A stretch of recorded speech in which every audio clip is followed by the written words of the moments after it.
Good afternoon, Canucks fans, and welcome back to another episode of Canucks Conversation, which is brought to you by the great folks over at Bet365. Open an account with Bet365 today. I bet on a huge range of markets. Whatever the moment, it's never ordinary at Bet365. Be sure to use code NATION when you sign up for an account. My name is Dave Gugelli. I am joined by Harman Dial. It is Canucks Conversation.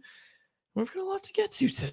We do have a lot to get to today. Some line changes that we actually didn't really talk about yesterday, Harman, but we were talking the day before that, which would have been Monday, about how to change the Canucks top six. And we talked about how there were issues there and that it was probably going to need to be changed in some way. And it was changed. One thing you and I talked about was Nils Hoglander going up to the top six. Rick Tocchet apparently heard that because yesterday at practice, your colleague Thomas Drance tweeted this out. Nils Hoglander skating with Elias Pettersson and Jake DeBrusk on the top line. And here's one I really like. Philip Hedl with Connor Garland and Dakota Joshua. We'll get into the rest later, but that's your new look top six heading into tonight against the LA Kings.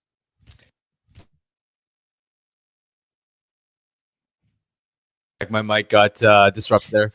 But new look top nine in general, because it's not just the first two lines. It's also notable that Brock Boeser is now on the third line, which I think is a bit of an awkward fit.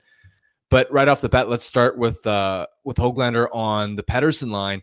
The key, I think, for him is going to be twofold. It's getting in on the forecheck and creating havoc, winning pucks back, because that's an area where Pettersson and DeBrusk haven't always been consistent about winning their battles. They already don't create a lot off the rush because Pettersson's been slow as a puck transporter through the neutral zone, so they rely on dump and chase, and so they need a guy who can, with speed, with quickness, with a relentless motor, get those pucks back. And then secondly, Hoglander has to, when he gets the puck down low, hold on to it, effectively protect it, and not throw it away. That's a big marker of whether Hoglander is on or not. Is sometimes even going back to the playoffs, I remember when he was struggling after a really good regular season last year, he was throwing pucks away in the corner. He wasn't protecting it well. He was turning too many of them over. Even at times this year when he hasn't been able to make an impact, the number one thing that'll stand out is he'll have the puck in the corner and maybe he doesn't shield it right. He gets disrupted really easily. He can't make the play that he's looking for. He's bobbling it.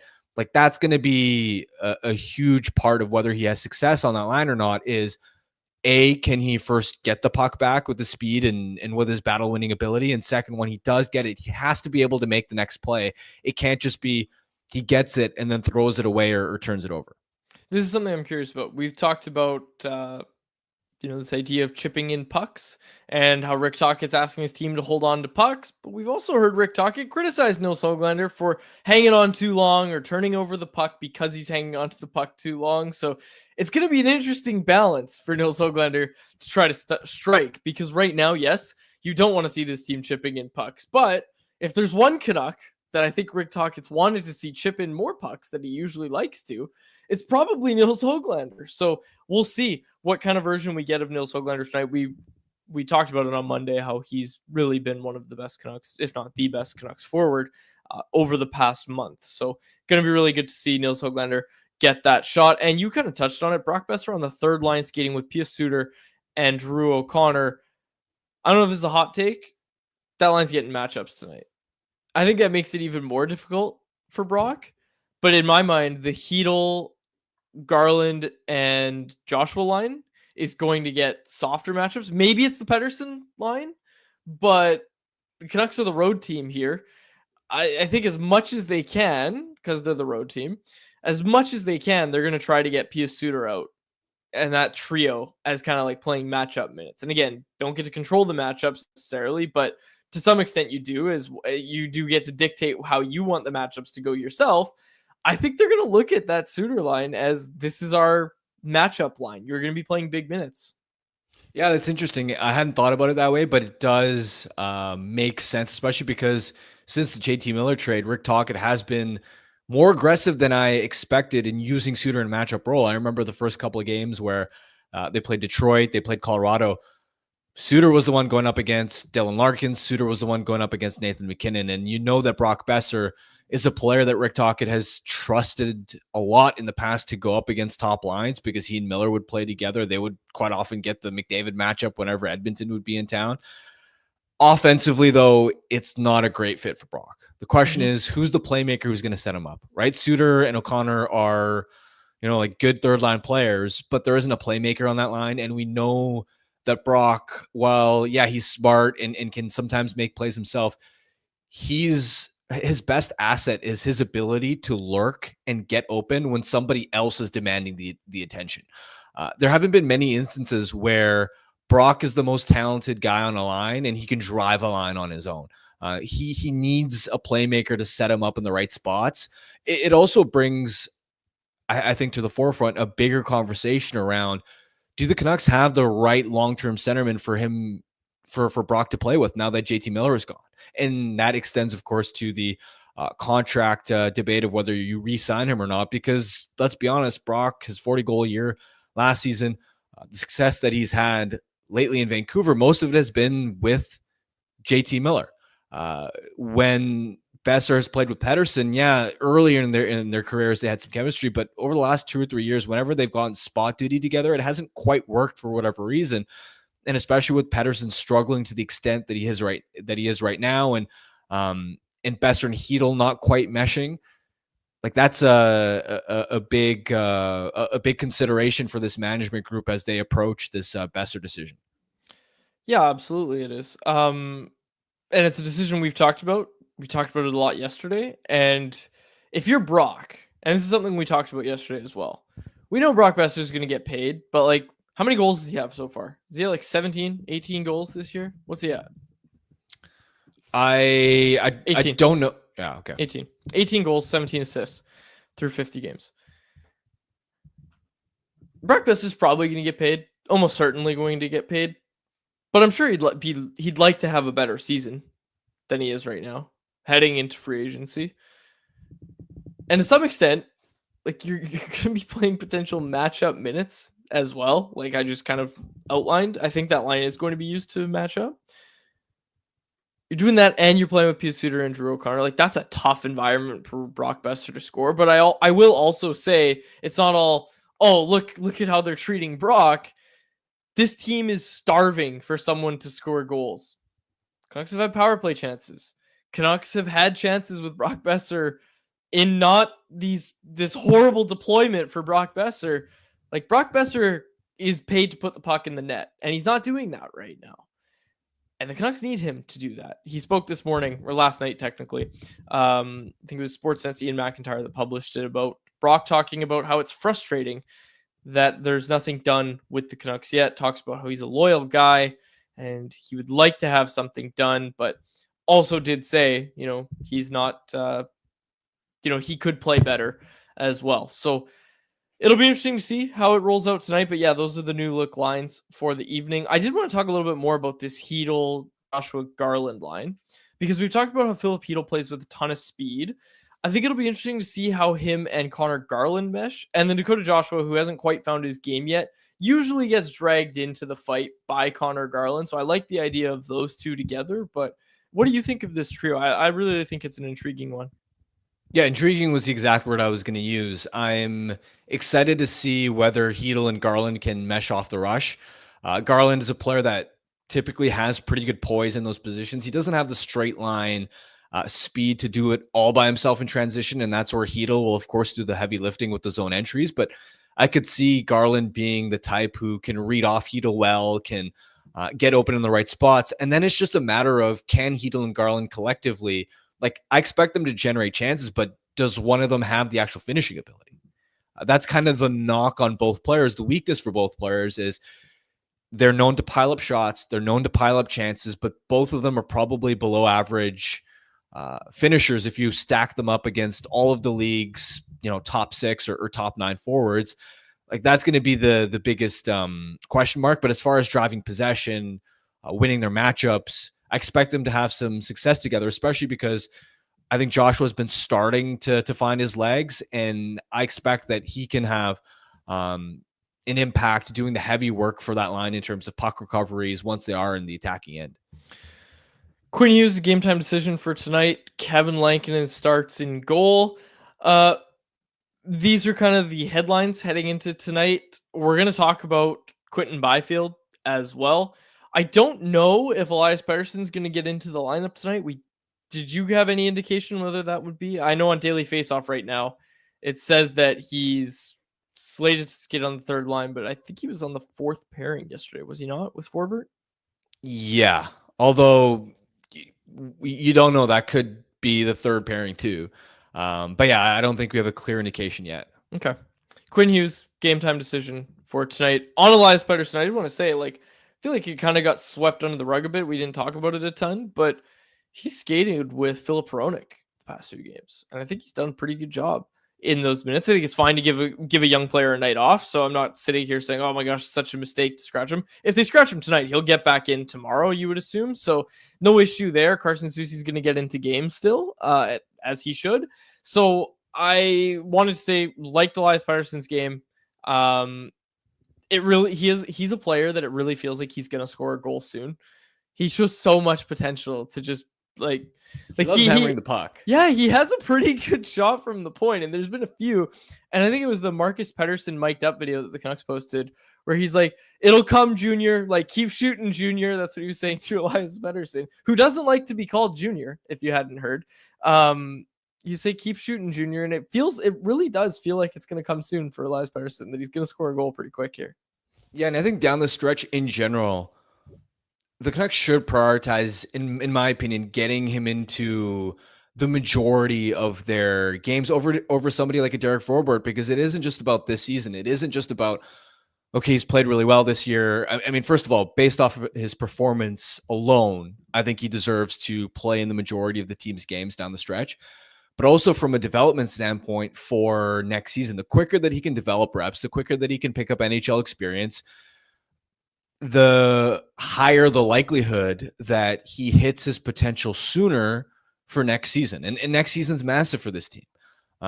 We know that they've got a pretty limited window with Quinn Hughes' current contract. And to me, I don't view Derek Forbort necessarily as a player who's part of this team's long-term solution. So in my mind, if I'm the coaching staff, I wouldn't feel the need that you got to ice your veterans. DPD deserves reps, not only for what he's shown to this point, but also for accelerating his development for next season. Okay. Anything else on tonight's game you want to get to? I do want to get to this Byfield stuff. I think we have to talk about it. I put it in the headline. Canucks take on Byfield and the Kings. Did you want to get to anything else before that? Another thing I wanted to note about Hoglander and his top 6 chance, he's going to need to hunker down with his finishing, right? I've given him a lot of credit for his offensive play driving metrics, but that's been a part of his game that when he loses the confidence, and we've seen this in years past as well, he will fumble prime scoring opportunities, and he can't do that. That's been the difference in the short spurts where Hoglander has had success with Pettersson versus, I remember at times when, there was a short while where Podkolzin, Pettersson, and Hoglander was the line, and they controlled possession well. Their underlying metrics were great, but Hoglander and Podkolzin just couldn't finish. And so Boudreau eventually had to go away from that combination. So in addition to Hoglander's work down low in the offensive zone, he's going to need to hunker down and bury grade A chances if he gets any tonight. No disagreement there. We've talked a lot about lack of finishing. With Hoglander, it is that extra pass, right? It always feels like it's that extra pass with Hoglander. He loves to make that extra pass when he's in a prime shooting position. Loves to just look around and see what else is available rather than just ripping the puck. That, and I think sometimes he has really good hands in tight spaces normally, especially when he's confident. But when he's been in a dry spell offensively, feels like the hands and the finishing in tight, he'll just lose the handle as he's trying to make a move to his backhand, or a play that he normally has a skill level to convert on.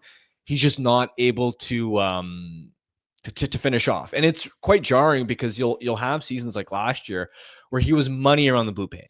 He was so clinical. He was so decisive. He buried everything that he should have. And then he has other moments where when he isn't feeling great about his game, when he hasn't scored in a while, the chances that he normally buries, he fumbles. And now I think that's natural for all players when they go through a cold streak, but for Hoglander especially, the disparity in his finishing ability when he's at his best, when he's feeling his best versus when he's struggling is, I think, a wider disparity than it is for most players. Good way to put it. Good way to put it. Just before we get to this stuff about Quinton Byfield, which is trade related, I do want to tell you about the Daily Faceoff trade deadline show, which is coming your way on March 7th, which, if you haven't heard, is the NHL trade deadline. From 8 a.m. to 1 p.m. Pacific, the DFO live team is going to be live, breaking down every single move as it happens, instant reaction, expert analysis, and all the behind-the-scenes drama of the biggest trades and news around the league. There's going to be special guests all throughout the show, and you won't want to miss it. Tune in to Daily Faceoff's YouTube channel and follow Daily Faceoff on socials on March 7th, and let's break down the biggest deadline day in hockey. You will not want to miss this one for many reasons, but one of them might be Quinton Byfield. Jacob, pull this up. Technical producer Jacob Lazar's got this for us. This is from Nick Kiprios, who's writing trade lists these days, by the way. He wrote, "Staying in the West, I hear the Kings are desperate to shake things up to give themselves the best shot of getting out of the first round of the playoffs and not suffer another defeat against Edmonton. Quinton Byfield isn't a name we've heard come up in trade rumors until this week, but suddenly he could be in play. Perhaps he is the player Los Angeles can move to change their look for an opening playoff round." Harman, Brock Boeser for Quinton Byfield, that's your starting point. How much do the Canucks have to add to get Quinton Byfield here? It's not happening. No. Trade meter. Jacob, he's a fire up pending NHL. UFA. Brock's a pending UFA. Okay, so what do you have to add? How do I get Quinton Byfield to Vancouver, Harm? I don't think the Canucks, put it this way, the pieces that the Canucks would be willing to dangle aren't going to get it done. Okay. And the pieces that LA would want, the Canucks wouldn't be willing to part with. But should they part with them for Quinton Byfield? Like what? I'm sorry. Let's here's the thing. Let's not beat around the bush. A Canucks fan listening to this, we're not just bringing up Quinton Byfield and they say, "Oh, that's interesting. I wonder if he'll go to the Penguins." A Canucks fan listening to this is gonna say Quinton Byfield. Okay, what is it possible for him to come to Vancouver? What pieces are we looking at on the Canucks? And we talked about it yesterday. We're going to talk about the untouchables for the Canucks. What pieces are there that would make you say, no, you don't want to go out and get Quinton Byfield? Who I think, and you can probably tell by how passionate I am so far, I think Quinton Byfield has some real untapped potential. Like, I think Byfield could be a legit first-line guy in a couple seasons. I fully agree with you. And that's why, if you're the Kings, in my mind, the only way you would even consider pulling the trigger on a Byfield deal is if he's the equivalent of Martin Necas and you're finding like a Mikko Rantanen, except in LA's case, they're probably hunting for maybe a player that isn't quite a superstar of Rantanen's caliber, but has term left, right? And so if you're trading Byfield, the Kings are a win now team. They don't want this magical collection of draft picks and prospects. It's going to be, we want a star that can help us now. And to me, I just don't see how the Canucks can pull that off ahead of the dedeadline. Now, this is the card. Don't bring up EP40 because the Kings don't have the cap space. Oh, that's your reason. Okay, I was just gonna say I don't think the Kings want Elias Pettersson if they're trying to win now. If they're trying to make a push for the playoffs, let's go get a lottery ticket. Like, by what indication does anyone think that Elias Pettersson is going to be a player that teams who have a stated goal of we want to get out of the first round? Nobody's going out to acquire Elias Pettersson for that. Brock Boeser's a better playoff performer than Elias Pettersson. Maybe a package involving both, but now what are we talking about? Now we're getting a little too crazy, even for me. Karin in the chat said a Byfield trade starts with EP40. I don't think it does.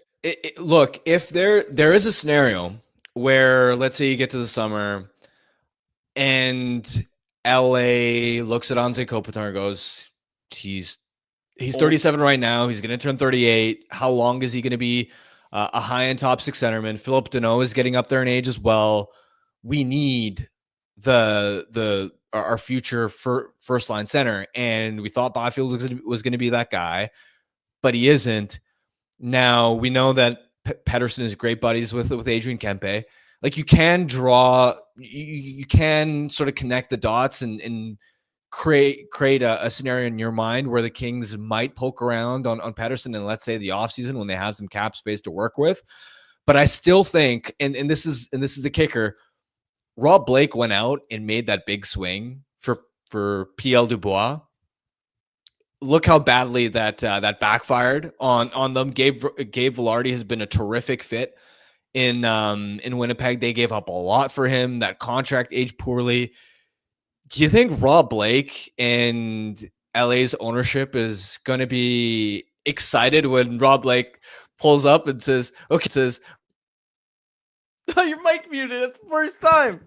Well, when Rob Blake pulls up and says, okay, I know Dubois didn't work out, but hold on a second. I've got a more expensive contract bet, even riskier, higher upside, higher reward that I'd like to make. When you've been burned once like that before, I don't know, if you were Rob Blake, I wouldn't feel like I would have the leash and the job security to make that type of ballsy swing. Brock Boeser, on the other hand, playoff performer, Brock Boeser. So I'm sorry, are we saying that Quinton Byfield's not going to be a Canuck?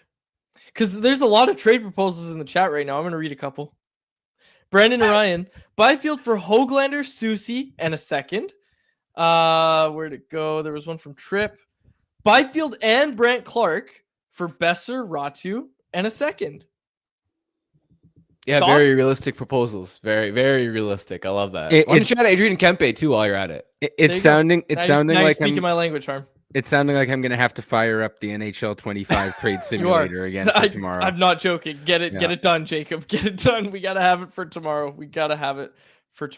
And Tripp actually making a good point here as well. Brant Clark, he was on the block when Doughty came back. Facts only, Harm. I can't tell if Harm is frozen or just disappointed in me. I'm just disappointed I'm not frozen. Okay. Box Van Gogh said, great show today. Loving the discussion. Awesome. That must have been sent a minute before this conversation. Well, okay. Nonetheless, and I always try to make it about the Canucks because, hey, this is Canucks conversation. I always try to make it about the Canucks. But that being said, like Quinton Byfield even being mentioned in a trade report from Nick Kyprios is just interesting at the end of the day. It is just super interesting. Yeah, and brought up.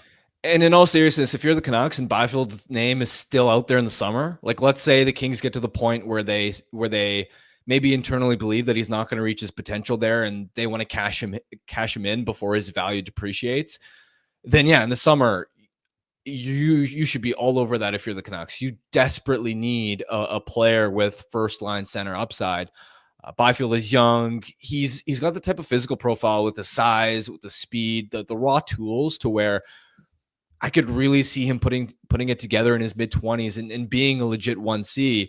Although he split time between the wing and the center, but Canucks need more game-breaking talent, and Byfield, he hasn't consistently been that type of presence, but I really believe he has the potential to get there. And if his name is still out there in the summer, then yeah, for the Canucks, you go out and get it. I just don't think it's realistic to get that done ahead of the deadline. All right. Before we continue, I want to tell the fine folks about Pacific Toyota dealers who want to tell you about the 100% electric Toyota BZ4X with plenty of space. The BZ4X is backed by the peace of mind that comes with knowing you're driving a Toyota. When you choose the BZ4X, you can get up to $6,500 in rebates and incentives, and now you can finance a 2025 BZ4X from 3.29% APR for 36 months. Visit shoptoyota.ca or your local Pacific Toyota dealer today. And we've got a contest, and I got the pronunciation. We didn't even have to call them. I got the pronunciation of it. Yesterday. How? Konica Minolta. That's it. Konica Minolta. Not Kika or any other one I throw out there over the past couple of weeks. It's a contest that I want to tell you about, the grand prize of which includes 2 tickets to the Konica Minolta Champions Club at Rogers Arena for the April 6th game between the Canucks and Golden Knights, and 2 Canucks jerseys. If you want to win, check out the link in our episode description or follow Toyota Pacific on Instagram and Facebook at Toyota Pacific for your chance to enter. contest open only to residents of BC who are age of majority. Oh, and Yukon, excuse me. BC and Yukon who are age of majority. Conica. How did you confirm the pronunciation? Jeff Patterson texted me. Jeff's just always looking out. He's like, just so you know. I was like, oh, okay, thanks, Jeff. It's funny because with how often J-Pat checks up on you and I don't want to say babysit, but it is there as a reliable veteran presence. You'd assume that he's the manager and you're under him rather than you being the managing editor.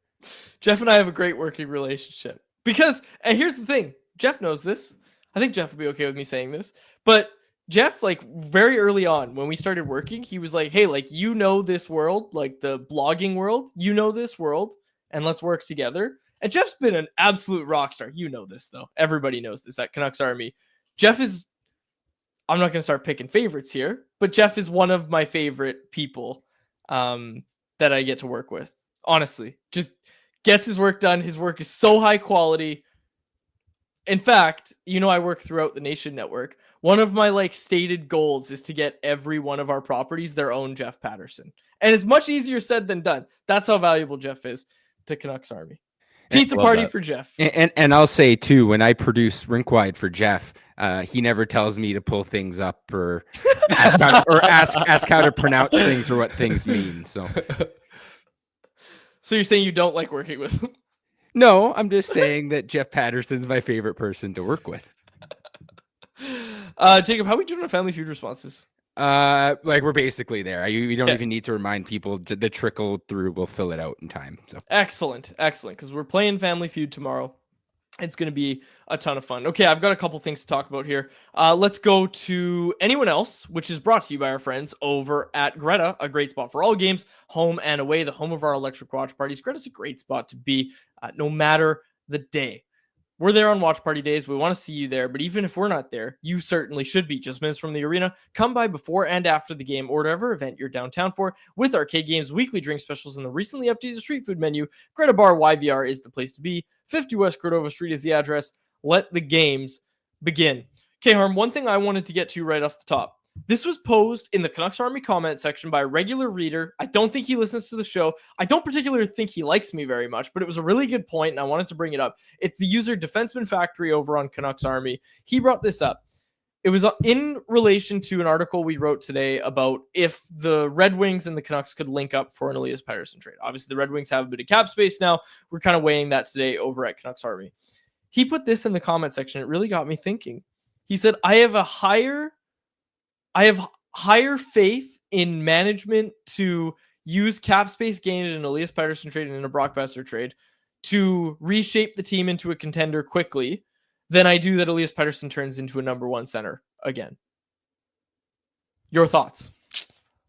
The problem I see with that, and it has nothing to do with my lack of faith in management's ability to spend the cap flexibility that they do have, because they've proven to be prudent in that capacity. They've managed the cap really well.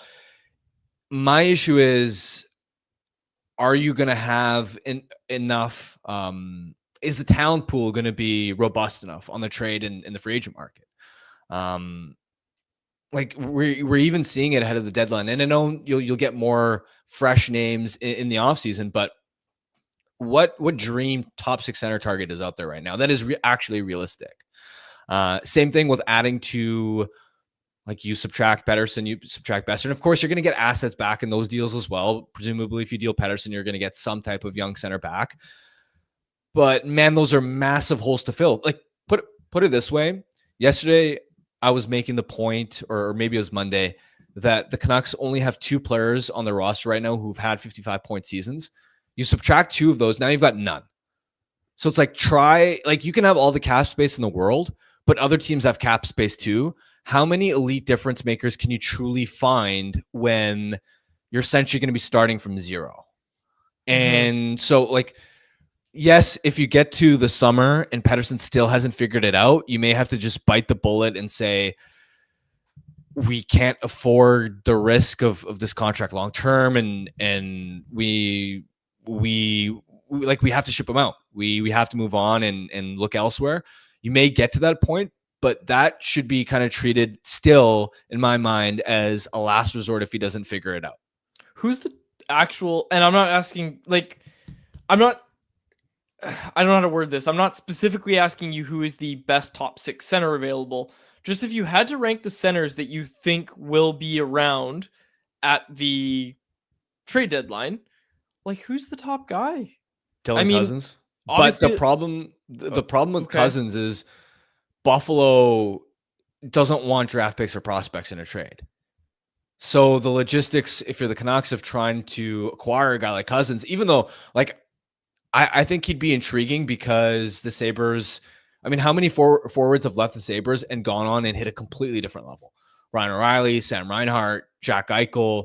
I could see Cousins getting away from that brutal culture and environment in Buffalo, bouncing back, thriving, hitting his potential as like a 60-ish, 65-point guy again. But the logistics of making a trade, I just don't think it's realistic unless it involves Pettersson, of course, which at that point you're trading away your number 1 center and getting back a number 2 center. Like, that's not really upgrading you. Cousins comes in at number 9 on Frank Seravalli's trade board over on dailyfaceoff.com. Elias Pettersson comes in at number 8. I get scoops about Daily Faceoff. There is a trade board coming soon, I should say. And I'm curious what kind of movement we see on that board. But Harman, just by my count, there's only like 7 centers on this trade board right now. Brock Nelson's number 1 on the list. Scott Lawton's there. That's not a top 6 guy. Casey Middlestat, again, like, I don't think Casey Middlestat excites anybody at this point. One guy I'm very curious about, not for the Canucks, but one guy who I could see being a fit for, I don't know, like a team like the Leafs maybe, is like Trent Frederick from Boston. He's on the block ahead of this trade deadline. I'd be very curious to see if he is traded at this deadline. I think he should be traded at this deadline, and I think a team would be really happy to add Trent Frederick to them. I don't think the Canucks are that team. I think the Canucks need to go get a legitimate top 6 center, whereas Frederick's more of that Ryan Donato tier of centers. But Trent Frederick, I really like him as a player. Again, just don't think it makes sense for the Canucks to go out and get him. Yeah, Frederick he's actually probably played a little bit more wing than he has center. He's an ideal third liner for a contender with his physicality, size, edge, grit, scoring ability. Like, he profiles as like the type of bottom 6 edition Tampa would go out and get. Gus Nyquist, we talked about him yesterday as well. I'm just looking up and down the trade board right now, and I don't know. I liked your idea yesterday, and if you haven't listened to it, folks, it was part 1 of our trade deadline primer. One thing we talked about was going out and getting a guy like, I think you even name dropped Gus Nyquist as being a guy you can get for a mid-round pick, or, you know, something pretty inconsequential, but you can still add him to your team and get the best of both worlds, where you sell your big pieces like Brock Boeser, but you still stay relatively competitive. I really like that as kind of a route for the Canucks to go down. Absolutely, because you're in a spot where the organization, for playoff revenue reasons, for appealing to Quinn Hughes reasons, probably really values making the playoffs, but we all know they're not realistically contending for a cup this season. So from an asset management standpoint, we don't need to keep beating the drum of you've got to monetize Boeser if you can't come to terms with him on a reasonable extension. This one from Conversation. Agree or disagree? If they don't plan to have Tocchet back next season, I'd actually like to see them make a change ASAP. Gives you a chance to evaluate where the problems truly are. I like this in theory.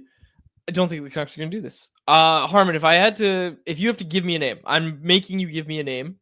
Rick Tocchet is not coming back for whatever reason. When we're not sitting here saying this is going to happen, who does this management regime want to come coach this team?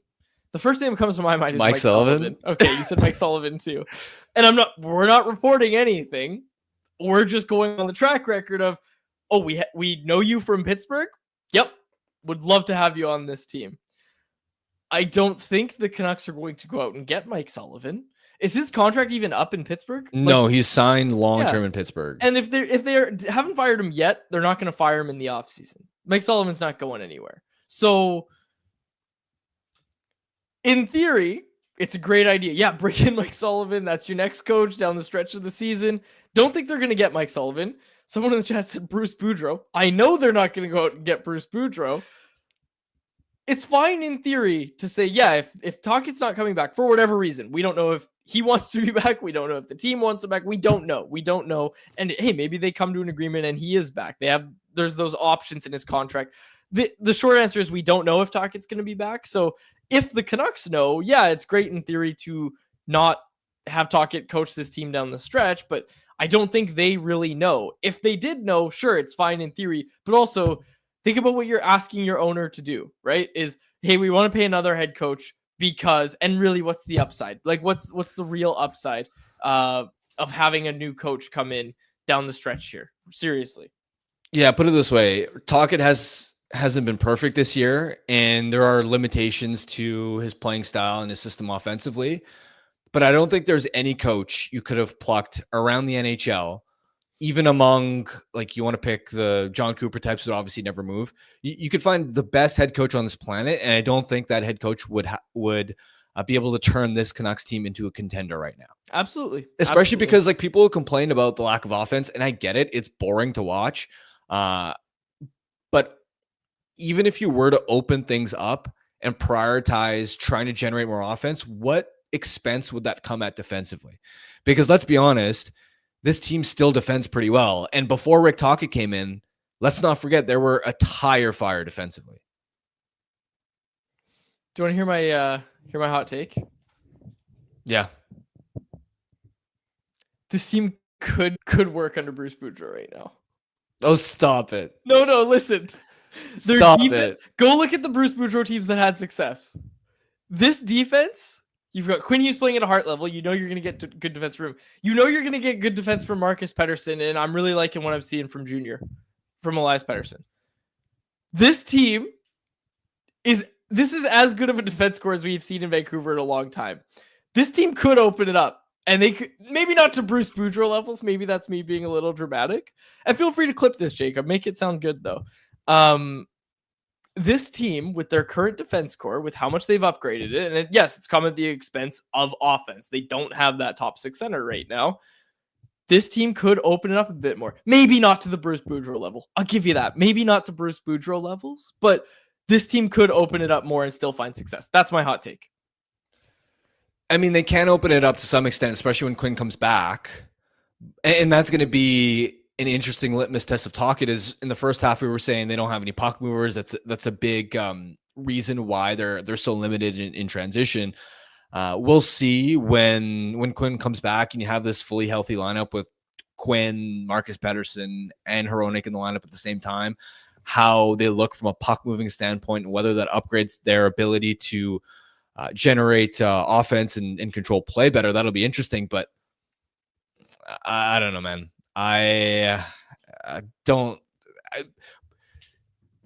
Put it this way. That's not a bad take if you remove Boudreau's the Boudreau specific part of it. Fair enough. Because and here's the thing too, Boudreau's been a great regular season coach across his NHL career, incredibly accomplished, but let's not forget that he's when it comes to managing the locker room, he's a laissez-faire type guy. He's a laid back, he needs laissez-faire. Is that French? Yes. What does it mean? I don't speak French.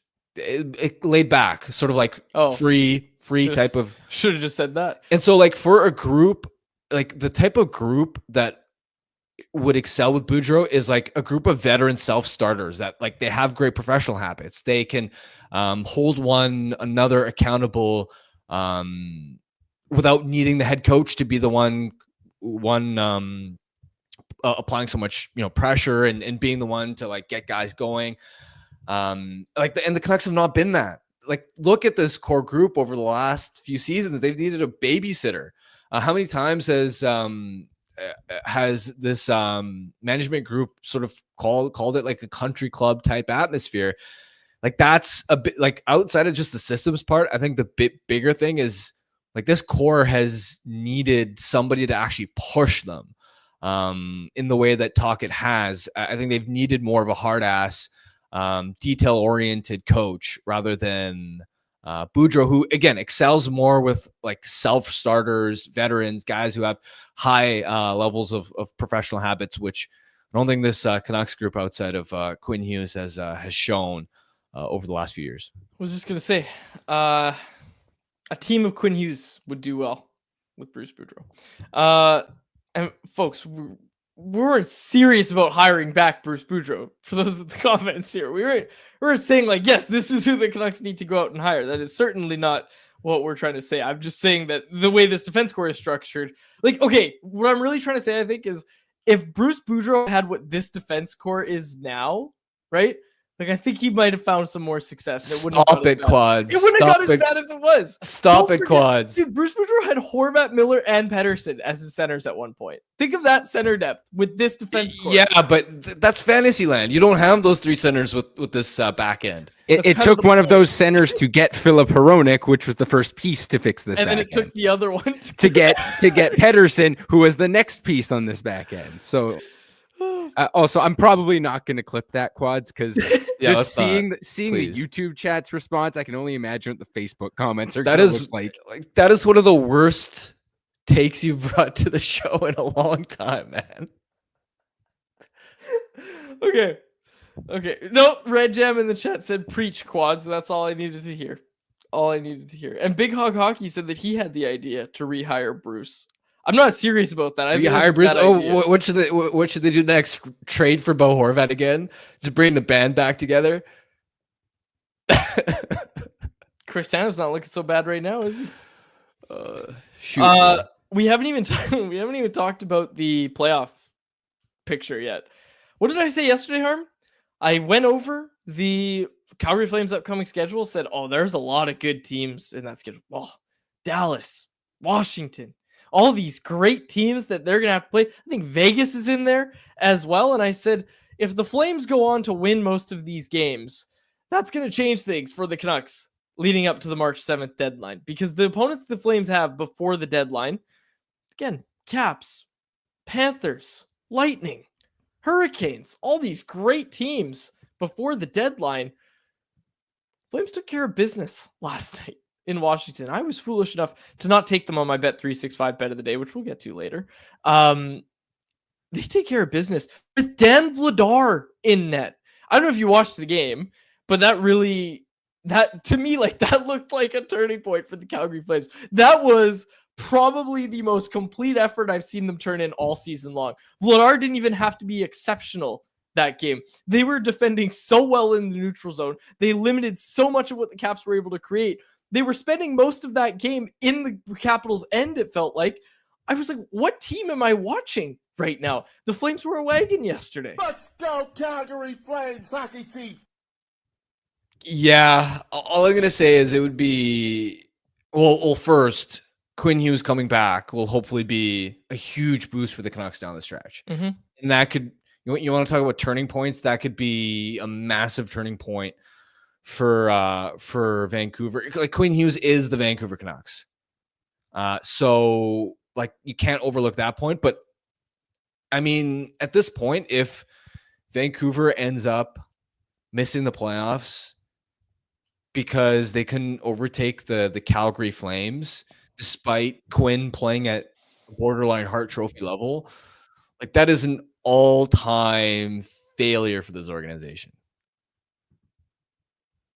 I'm just saying the Flames play good hockey. Like, I know. I was stunned yesterday watching the game. I was like, what am I watching right now? Because, like, you have to remember, they were kind of scuffling right before the break. Right before the Four Nations break, this team was scuffling. They lost to the Red Wings. I think there was a loss to the Leafs in there as well. I know they lost to the Avalanche. I don't know if they lost. Was it the Kraken? Let me look this up.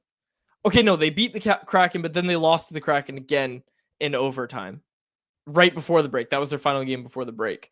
They were losing games. And the Canucks were winning games, if you recall. Even without Quinn Hughes, they were winning games. But this is something to watch. That, yeah, right now the Canucks aren't in a playoff spot because the Calgary Flames are in that playoff spot. And if the season ended today, the Canucks would not make the playoffs and the Calgary Flames would. And that is concerning to say on February 26th. Yeah. Although down the stretch, it is worth mentioning the Flames play a lot of road games, and you Mhm. look at what's between them at home versus on the road. They have really struggled on the road, and again, even though they won against Washington, and that was an impressive performance, full marks to them. They've got a gauntlet of a schedule coming up, as you alluded to. So good first step for them. Now they've got to do it about like several more times. Mm-hmm. Mm-hmm. Something to watch. Something we're gonna obviously keep an eye on here down the stretch. Big Hog Hockey is asking if Quinn can play today. He has a game time decision for tonight's game. Yeah, he's a game time decision for tonight's game. I think he's playing. He was a full participant in practice yesterday. He skated in the optional today. I think he's playing. Do you think I'm crazy for saying that? We'll see, because it's a back-to-back. Mm-hmm. So that's an element you have to keep in mind as well, is if he plays tonight, is he going to be comfortable playing tomorrow as well? Okay. We'll see. We'll see what the answer to that question is, but that's a good point. Canucks obviously in Anaheim tomorrow, and we'll be previewing that game on tomorrow's show. Did we have anything else in the chat that we missed, Jacob, that we should bring up? There was a question. I just want to point this one out because I went through and I checked some dates. People asking, I think it was Reg asking about the soonest Tom Vilander can sign. I looked. Boston University has 2 regular season games left. The last one I think is March 8th, so next Saturday. And then the tournaments, like conference tournaments in the NCAA, usually go kind of like mid-March and will end like sometime around like 21, 22, 23 of March, depending on like, when your team is out of that tournament.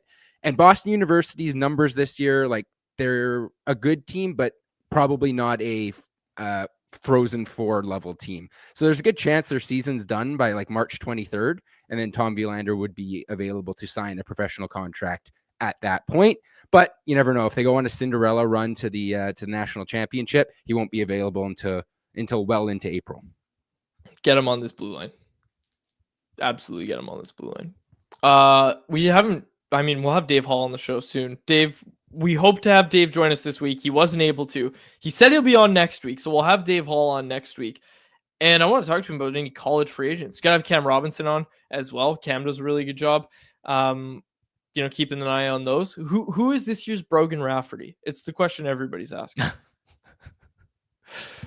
Yeah, and it's a question I don't have the answer to. Which college free agent of the past, let's say 5-6 years, 6 years, okay? Past 6 years, since 2019.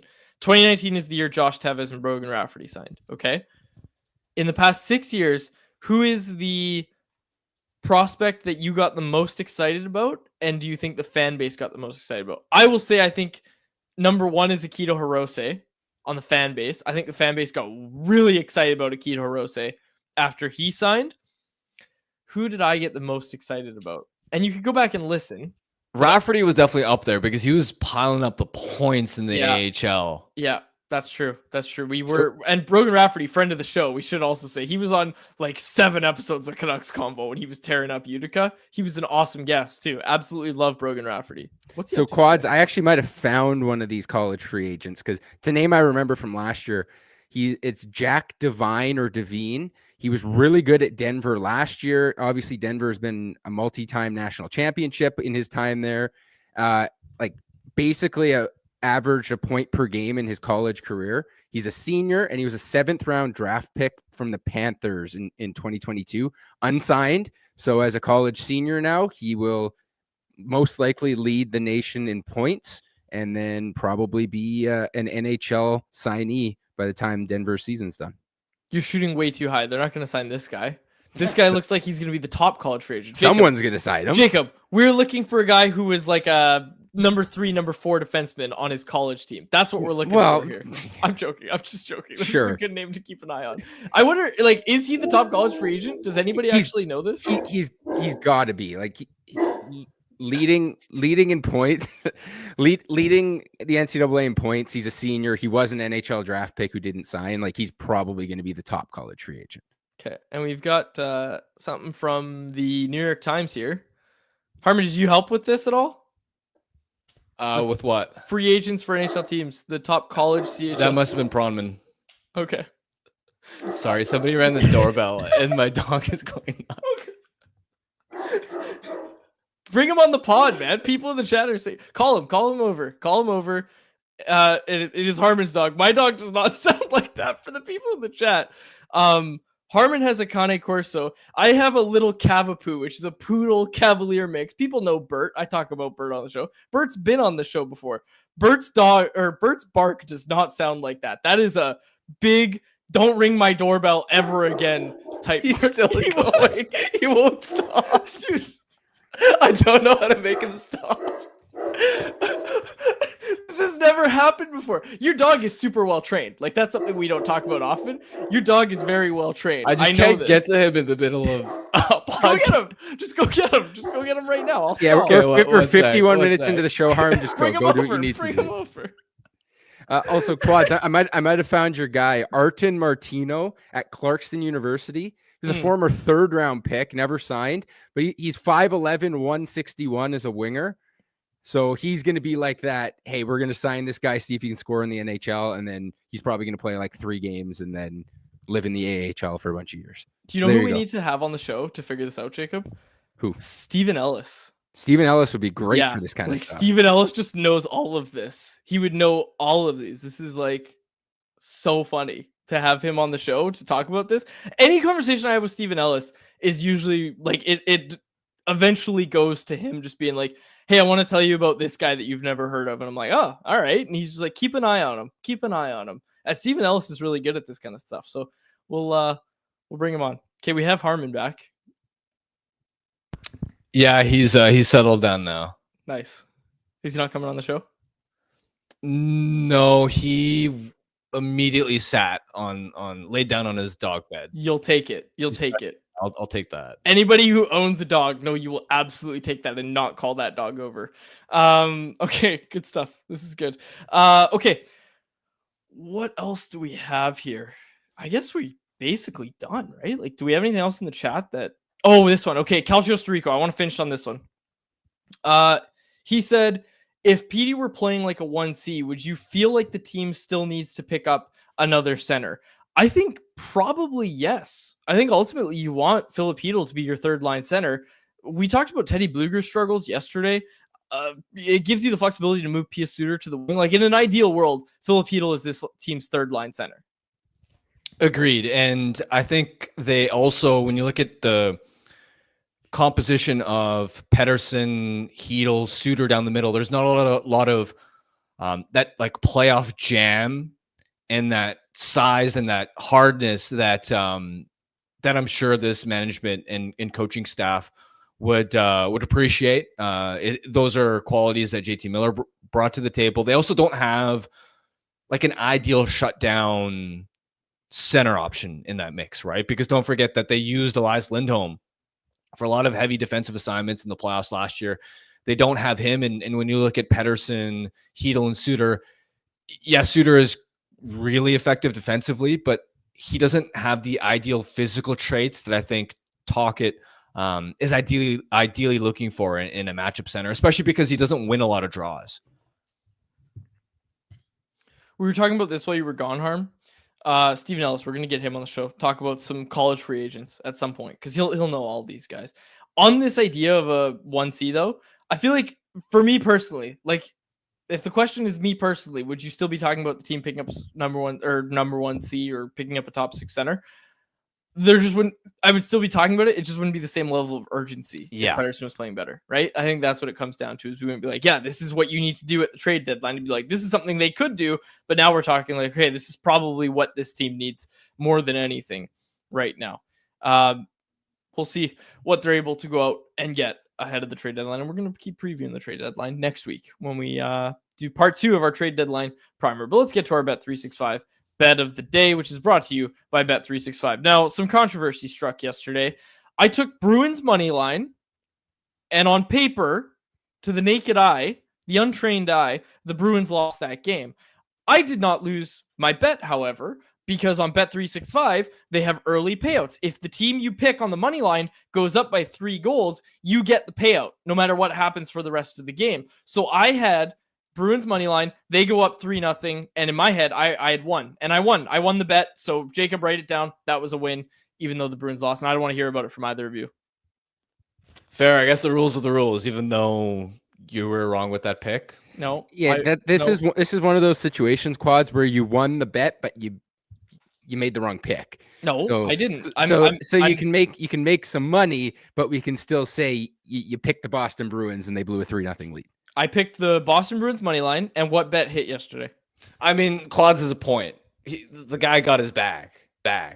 Thank you. Okay. Tonight's games, NHL slate. I'm not allowed to bet on the Canucks. Am I allowed to do anytime goal scorer? Sure, you can do that. Also, I will point out, because I think I don't know if Karin in the chat saying it's a dumb rule. The way early payout works is if your pick is up by 3 goals, it's an automatic early payout. If you pick a team that falls down by 3 goals and they come back to win, you will still win that bet. You won't automatically lose. Yeah, no. So it's Thank not you for like explaining that. I'm sure the sponsor appreciates that. Yes, yeah. Just got to look out for our friends over at Bet365. All right.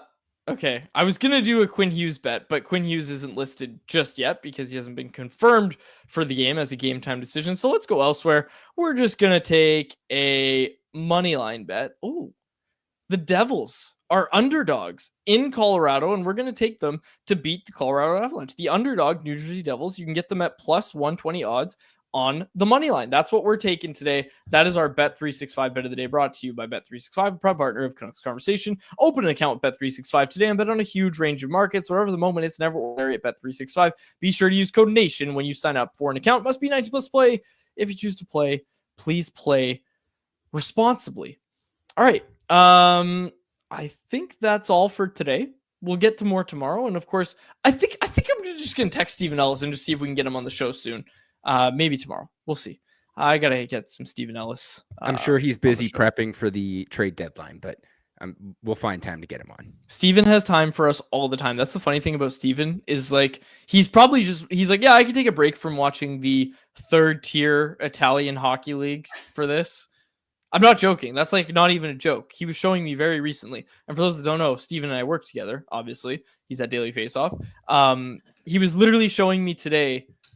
Actually, I don't know if I should share this. He was sharing how much hockey he watches and how he watches all the hockey he watches. And it was pretty interesting. He's got quite the setup for watching every game that is taking place. Anyways, okay. We'll wrap it up there. We've got Family Feud tomorrow, so maybe Steven on Friday. We'll wrap it up there. For my co-host Harman Dialer and technical producer Jacob Lazar, my name is Dave Virgilli. Thanks so much for this episode of Canucks Conversation. Canucks Conversation is live Monday through Friday, every weekday at 2 p.m. over on the Canucks Army YouTube channel. Make sure you like, subscribe, and interact in the YouTube live chat every day with us, folks.